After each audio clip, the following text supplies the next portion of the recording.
Hey guys, today we're comparing Base 44 versus Cursor. Cursor is designed to be your coding sidekick. It integrates with your editor, offers real-time auto-completion, suggests code snippets, and helps you debug quickly. For smaller scripts, fast prototyping, or when you just need a little help to avoid errors, Cursor is super convenient and lightweight.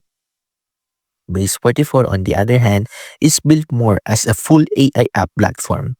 It doesn't just help you write code, it gives structure, handles backend plus front-end integration, and supports AI models off the box.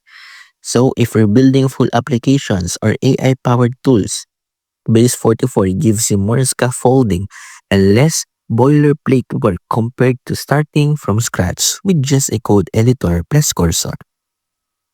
Cursor is great for quick coding help, fast edits, and saving you typing time.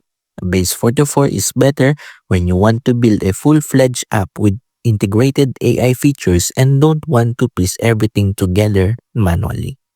If this helped you choose, don't forget to like and subscribe for more 2025 Dead Tool reviews.